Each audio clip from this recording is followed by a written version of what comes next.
अब देखिए इस चैप्टर में जो ओस की बूंदें हैं वो किस प्रकार से अपनी कहानी सुना रही है, इसमें उस कहानी का वर्णन किया गया है। बहुत दिन हुए मेरे पुरखे, अतः ओस की बूंद अतः वो पानी कह रहा है कि बहुत दिन हो गए मेरे पुरखे इंद्रजन, हाइड्रोजन और औषधन आक्सीजन नामक दो गैस सूर्यमंडल में लपटों के रूप में विद्यमान थी।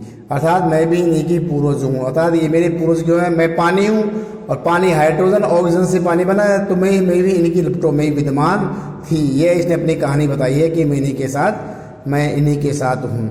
सूर्यमंडल अपने निश्चित मार्ग पर चक्कर काट रहा था। वे दिन थे जब हमारे ब्रह्मांड में उथल पुथल हो रही थी, अनेक ग्रह और उपग्रह बन रहे थे। ठहरो, क्या तुम्हारे पुरखे अब सूर्यमंडल में नहीं हैं? इनके वंशज अभी भयावह लपटों से अब भी उनका मुख उज्ज्वल किए हुए हैं। हाँ, तो मेरे पुरखे बड़ी प्रसन्नता से सूर्य के धरातल पर नाचते रहते थे। एक दिन की बात है कि दूर एक प्रचंड आकाश पिंड दिखाई पड़ा। उनकी आंखें चौधियाने लगी। वह यह पिंड बड़ी तेजी से सूर्य की ओर बढ़ रहा था। जो जो पास आता जाता उसका आकार बढ़ता जाता था। यह सूर्य से लाखों गुना बड़ा था। वो पिंड बहुत बड़ा था। वो उनकी महान आकर्षक शक्ति से हमारा सूर्य भी कांप उठा। इतना शक्तिशाली पिंड था कि हमारे तरफ बड़ा सूर्य भी कांप उठा। फिर क्या हुआ, देखिए आगे कैसे पृथ्वी बनेगी। ऐसा ज्ञात हुआ कि उस ग्रहराज के टक्कर से हमारा सूर्य क्या होगा, चूर्ण हो जाएगा। वैसा नहीं हुआ। वह सूर्य से सहस्रों मील दूर से ही घूम चला, परंतु उसकी भीषण आकर्षक शक्ति के कारण सूर्य का एक भाग टूटकर उसके पीछे चला। सूर्य से टूटा हुआ भाग इतना भारी खिंचाव संभाल न सका और कई टुकड़ों में टूट गया। इन्हीं में से एक टुकड़ा हमारी पृथ्वी है।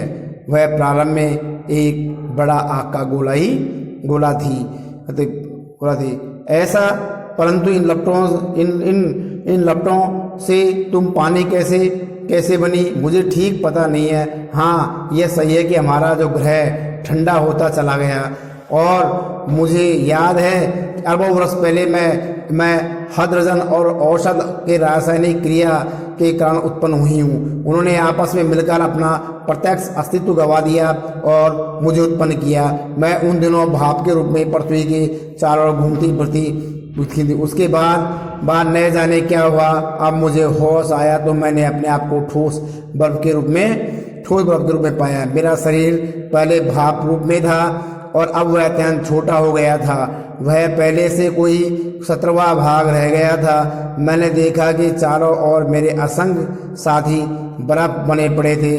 जहाँ तक दृष्टि जाती थी बर्फ के अतिरिक्त कुछ दिखाई नहीं पड़ता था। जिस समय हमारे ऊपर सूर्य की किरणें पड़ती थी तो वह सदैव बिखर पड़ता था। हमारे कितने साथी ऐसे भी थे जो बड़े उत्सुकता से आंधी में ऊंचा उड़ते उछलते कूदने के लिए कमर कस जैसे तैयार बैठे रहते थे।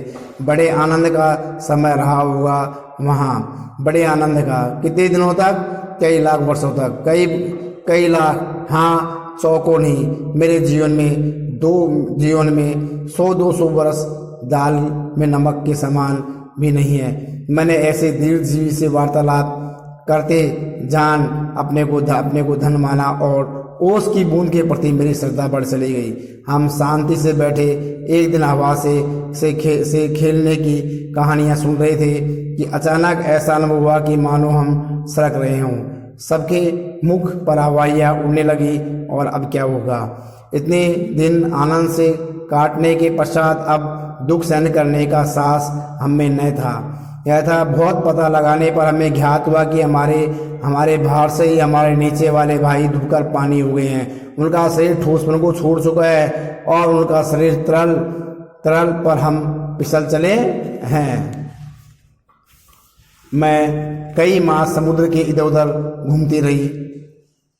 फिर एक दिन गर्म धारा से भेंट होगी। धारा के जलते अस्तित्व को ठंडक पहुंचाने के लिए हमने उनकी गर्मी सोखनी प्रारंभ कर दी और उनके फलस्वरूप में पिघल पड़ी और पानी बनकर समुद्र में मिल गई। समुद्र का भाप बनकर मैंने जो दृश्य देखा वह वर्णित है। मैं अभी तक समझती थी कि समुद्र में केवल केवल मेरे बंधु बांधवों का ही राज है, परंतु अब ज्ञात हुआ है कि समुद्र में चहल पहल वास्तव में दूसरे ही जीवों की है।